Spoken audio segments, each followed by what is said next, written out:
warahmatullahi wabarakatuh. Oke, berjumpa lagi dengan saya Siti Hartina Fitri dalam pelajaran prakarya.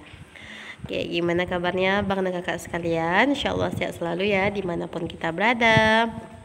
Oke, tetap semangat untuk belajar darinya. Baiklah, sebelum kita memulai pelajaran kita pada hari ini, marilah sama-sama kita membaca basmalah terlebih dahulu. Bismillahirrahmanirrahim. Oke. Sudah bisa dilihat pembahasan kita? Ya, pembahasan kita hari ini masih sambungan dengan pembahasan yang kemarin, yaitu tentang air. Jadi kita hari ini akan membahas tentang tahap-tahap pengolahan air. Oke, mari kita masuk. Ada beberapa tahap pengolahan air yang harus dilakukan sehingga air tersebut bisa dikatakan layak untuk dipakai. Namun, tidak semua tahap ini diterapkan oleh masing-masing pengelola air, tergantung dari kualitas sumber airnya. Jadi, kalau yang airnya belum bersih, jadi harus diolah terlebih dahulu.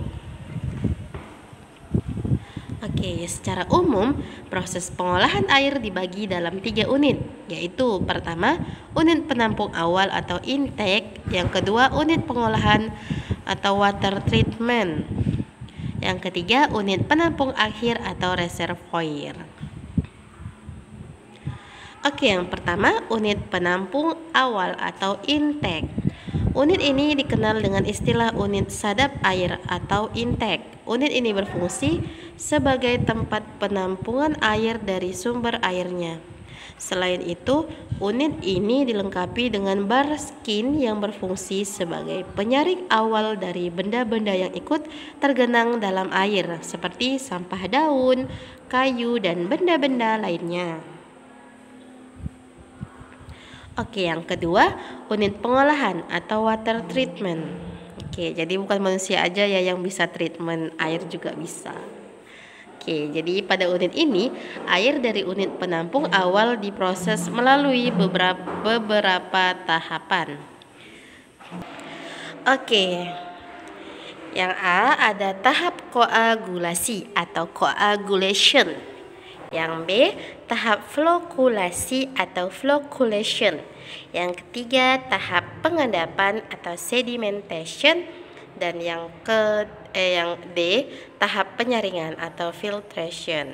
Maaf ya, ini sepertinya salah judul, tapi yang ini yang A, tahap koagulasi. Jadi pada tahap ini air yang berasal dari penampungan awal diproses dengan menambahkan zat kimia tawas atau alum atau zat sejenis seperti zat garam besi atau salt iron, atau dengan menggunakan sistem pengadukan cepat atau rapid mixing.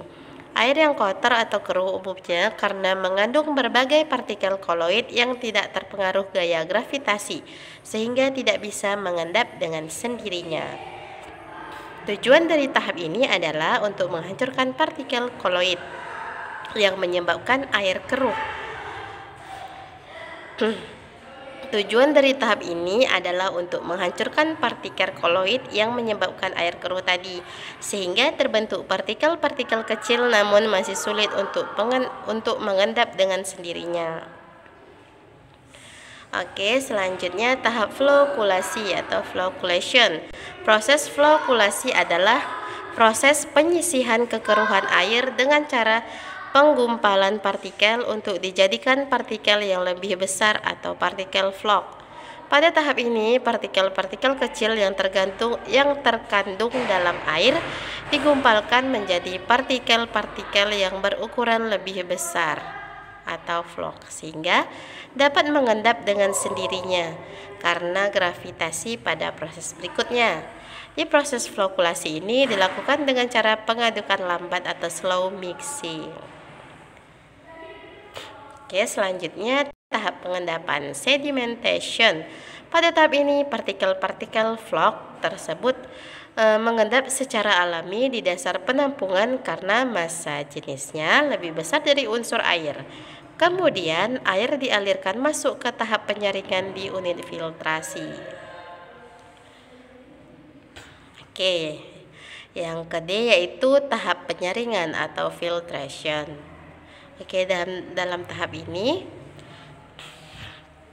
ada proses pertukaran ion atau ion exchange, proses penyerapan absorpsi, dan proses disinfection. Pada proses pertukaran ion atau ion exchange, proses pertukaran ion bertujuan untuk menghilangkan zat pencemar anorganik yang tidak dapat dihilangkan oleh proses filtrasi atau sedimentasi. Proses pertukaran ion juga digunakan untuk menghilangkan arsenik, kromium, kelebihan fluorida, nitrat, radium, dan uranium. Oke, selanjutnya dalam proses penyerapan, proses ini bertujuan untuk menyerap atau menghilangkan zat pencemar organik, senyawa penyebab rasa, bau, dan warna, biasanya dengan membubuhkan bubuk karbon aktif ke dalam air tersebut. Oke, yang ketiga yaitu ada proses disinfeksi. Sebelum masuk ke unit penampungan akhir, air melalui proses disinfeksi dahulu, yaitu proses pembubuhan bahan kimia klorine yang bertujuan untuk membunuh bakteri atau mikroorganisme berbahaya yang terkandung di dalam air tersebut. Oke. Hari ini unit penampung akhir. Jadi setelah masuk ke tahap ini berarti air sudah siap untuk didistribusikan ke masyarakat. Oke, itu dia. Oke, baiklah untuk kuisnya. Carilah satu permasalahan air yang ada di Indonesia dan tuliskan pendapat abang dan kakak tentang hal tersebut. Oke.